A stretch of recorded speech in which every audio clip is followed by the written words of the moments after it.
Okay, a few deities are important, Molech and Baal, and I'll get into them later. Also, Osiris, Horus, and Amun-Ra. Now, whites long ago, the Greeks specifically, used to go to Egypt and learn, including Herodotus. They used to travel down the rivers, the many rivers they have there, and they would get as far as they could inland, and they would notice as much as they could, and they would learn from them, and they would trade with them. Okay? Now, Alexander the Great even laid in a sarcophagus for 3 days and 3 nights in Egypt. So, and this is well recorded in history as well. So there is obvious connections of white people stealing black ideas. Okay? Egypt is a Greek word meaning black. Kemet meant land of the blacks. Okay? And Herodotus recorded them as being people who were dark-skinned and having wool-like hair. Okay. Well, the Egyptians were people that were far more advanced than other peoples. Like the Native Americans built pyramids too, but they didn't have the huge blocks. They didn't have the mathematical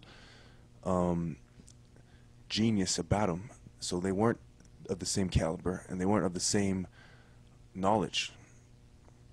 And they weren't as old even.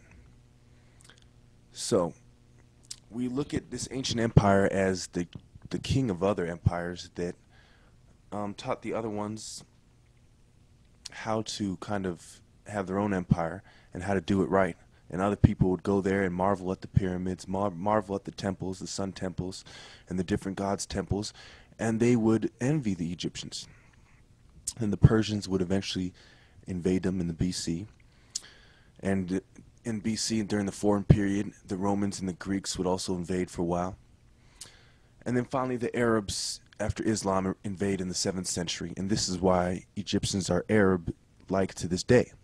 Now you see in the Sudan that Arabs are killing off blacks just like they did in Egypt, because this is part of not only conquest for Islam, but conquest for the Arab people. But they want to cover up the fact that these people were black and not Arab. That the blacks migrated west as the Arabs invaded from the east. And a lot of the real descendants of the ancient Egyptians are the people of West African and Central African countries for that reason. So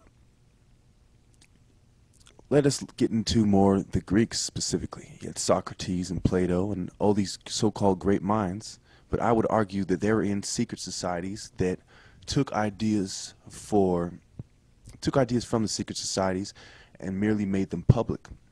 And a lot of them were writing books and poems based on ideas they had learned from their contact with the ancient mystery schools, okay, which would evolve into the secret societies. So that's why I called them secret societies. The ancient Egyptians themselves also called themselves KM or Kamal, which meant black people or black god people. Now, we have to realize also that a lot of their religious stories come from ancient Egypt. You know, Jesus comes from the story of Horus and Osiris and Isis. Okay, that's why you have Genesis, the genes of Isis. Okay, well, when you look deeply into the Egyptians and to the Jews, the Jews learned a lot from them.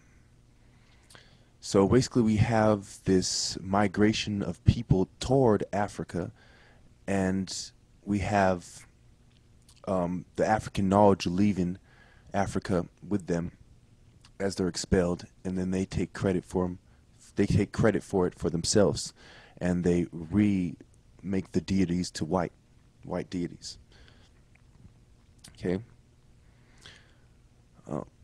For example, in ancient Babylon, you had these gods that were these African people that brought these gods to the Middle East. You know, like Nana, the god of the moon. You know, Utu, god of the sun, etc. Okay. And Nimrod, you know, was Noah's grandson. He's the one who founded Babylon. So you have all these black people with these spiritual ideas coming, and then you have these white people with bad intentions starting to steal them. And now the ancient mystery schools are turning into secret societies, and now they have a white twist to them. And the knowledge is not being used to help mankind or to have a righteous king. The knowledge is used to promote the secret society's will on earth, and they keep it from the people, and instead of giving it to the wise, they give it to the wicked people. So then, of course, Alexander the Great, after, you know, he laid in the sarcophagus in Egypt, he ends up dying in Babylon. Okay, that's where he died. So you see this, all their great generals and stuff from the old times were in mystery schools, and they learned these type of things from the blacks, Africans. Now, you also have to realize that there's a lot of intermixing with ideas, that people all through history are trading with each other and observing each other and exchanging ideas, sometimes flat out stealing ideas, but sometimes it's just friendly exchange. So there was a level of friendly exchange, but not with these deeper, profound spiritual knowledge. There is no friendly exchange. There is white people going in there, conquering for a while, forcing people to reveal their secrets, taking their secrets, and pretending that they were the ones that came up with them. And these are the Illuminati secret societies I'm talking about that have done this, and they are the ones we have around us to this day. And of course, you had a rebirth of the Illuminati in Bavaria in 1776 on May 1st by Adam Weishaupt. Okay, but I'll get into that on my next video because I'm running short on time on this one. Well, what we see also is the astrology that comes from Africa. You know, the pyramids lined up with the 3 stars on Orion's belt.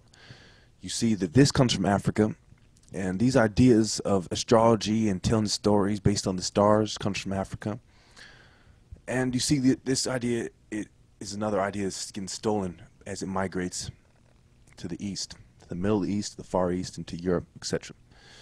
And then Western culture is nothing but stolen ideas from ancient African culture with a white man's twist. And then the white man's twist can be quite sinful and deadly at many times. Now, I do not consider myself a racist, but I consider myself as somebody who points out the facts, and these are the facts, that these people have stolen these ideas, okay?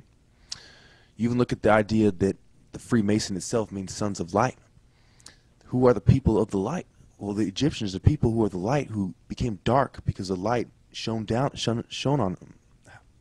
Because light shines on them so much. Okay, excuse me.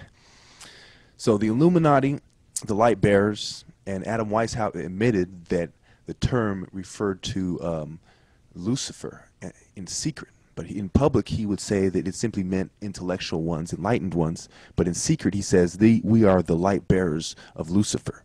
And he made that known to his secret groups. And you also see people exposing that they found documents from Russians during the time of Stalin and later, where you see Illuminati stamps being used, and they talk about subversive methods of controlling the world, and they talk about infiltrating other governments, etc. But I'll get into that more in my next video. Well, a lot of Alexander the Great, of course, he's known for a few battles and for pushing his army far into Asia.